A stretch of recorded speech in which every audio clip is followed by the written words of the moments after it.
On the afternoon of November 16, 1532, 168 ragged Spanish soldiers shattered an empire of 12 million people, in less than 60 minutes altering the course of human history forever. The night before this devastating clash, a lone soldier climbed to the roof of a stone building in the mountain town of Cajamarca and looked out across the dark valley. What he saw made his heart stop, because the hillside above the town was completely covered in thousands of flickering campfires, stretching as far as the eye could see in the fading light. The soldier later wrote that the mountain looked like a night sky, full of stars blazing with the presence of 80,000 elite Inca warriors. Down in the valley, hidden in the dark buildings around an empty central square, the tiny Spanish garrison knelt and prayed through the night, knowing that if their desperate plan failed, not a single one of them would live to see the next sunset. Francisco Pizarro was in his 50s in 1532, an age that made him an old man. By the brutal standards of the conquistadors, he was illiterate, born illegitimate in the Spanish city of Trujillo, as the son of a minor military man, and he had spent decades in the Americas accumulating scars, experience, and a bitter hunger for greatness.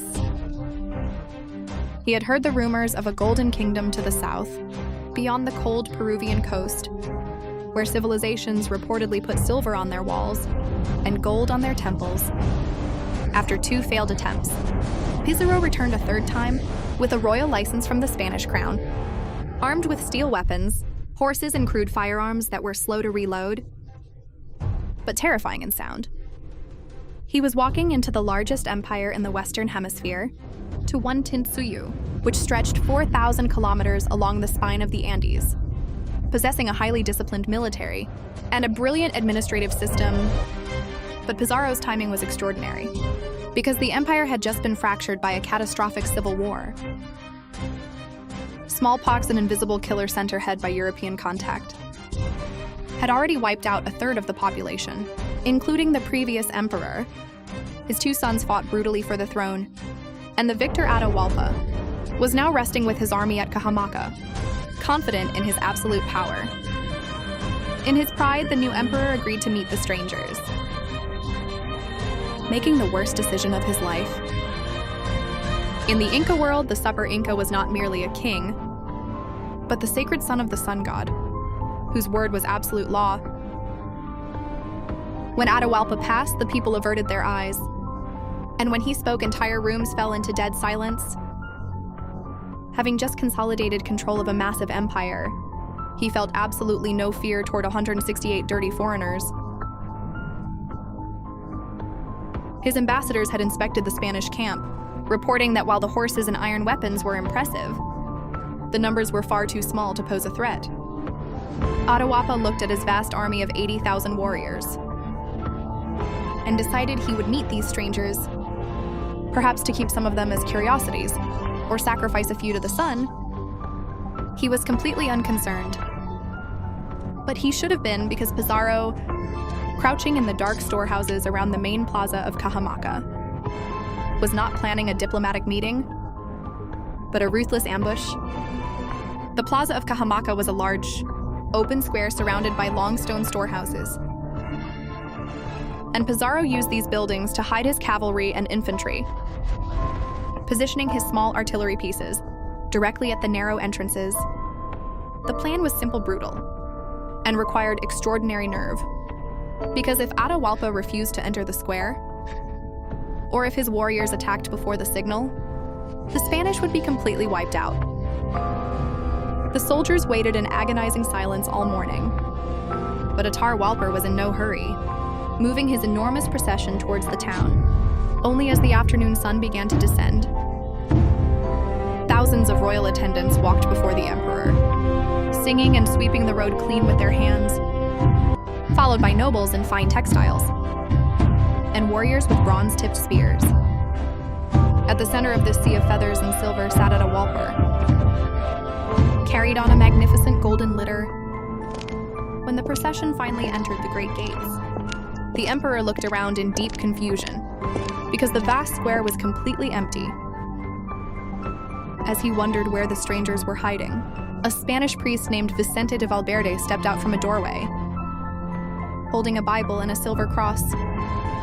Father Valverde approached the golden litter to carry out a legal formality required by Spanish law, reading a document called the Recorrimiento, which demanded that the Inca submit to the Spanish crown and accept the Christian faith.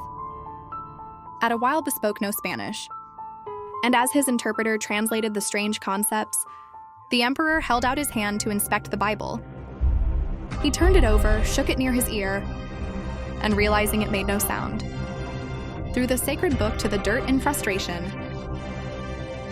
The moment the Bible hit the ground, Valverde turned toward the hidden soldiers and shouted the signal. Everything happened at once. The Spanish artillery fired, creating terrifying explosions the Inca had never heard before, causing instant panic in the crowded square. Cavalry burst from the doorways on massive horses, swinging long steel swords, while the infantry poured out to trap the unarmed attendants. In a chaotic slaughterhouse, the fighting lasted less than an hour, leaving thousands of Inca dead in the streets without a single Spanish casualty. Atahualpa was pulled directly from his litter by Pizarro himself, and the son of the sun was placed in iron chains. Atahualpa was a highly intelligent man, and even in captivity, he quickly realized that the strangers were driven by an insatiable hunger for gold. Looking at the stone room where he was held, which measured 6 meters by 5 meters, the emperor raised his hand as high as he could reach on the wall, offering to fill the space with pure gold, to that line and twice over, with silver in exchange for his life. Pizarro eagerly agreed, and for the next several months, the greatest ransom in human history was gathered from every corner of the empire. Sacred temples were stripped of their gold sheathing, and masterworks of Andean metallurgy were brought to Cajamarca, only to be melted down by Spanish smiths into thousands of uniform ingots.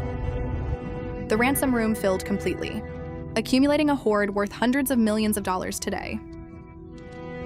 But Pizarro took the gold and broke his word. On July 26, 1533, the last free emperor of the Incas was led out to the plaza to be executed, offered the mercy of strangulation over being burned alive. If he converted Atahualpa accepted a desperate baptism, and minutes later, he was strangled to death in the middle of the square. How does an entire civilization fall in a single afternoon? Historians have debated Cajamarca for centuries, pointing to the obvious advantages of steel, guns, and horses, but the deeper answer lies in a fractured empire. A devastating smallpox epidemic, and an administrative system that completely paralyzed. Once its sacred head was removed, the Andean world had no concept of a total, treacherous warfare that ignored all traditional conventions, and the empire quickly collapsed into chaos. But standing in the quiet, windy plaza of Cajamarca today, surrounded by the green hills where those 80,000 campfires once burned, you can still feel the vertigo of that afternoon. 168 men, an empire of 12 million, and a single hour of violence that changed the world forever. The gold traveled to Spain to finance an empire. The brilliant Inca roads still run through the high peaks. And in the center of the old town, a small stone room still stands, with a faint line scratched in the plaster, waiting for a ransom that was melted away long ago.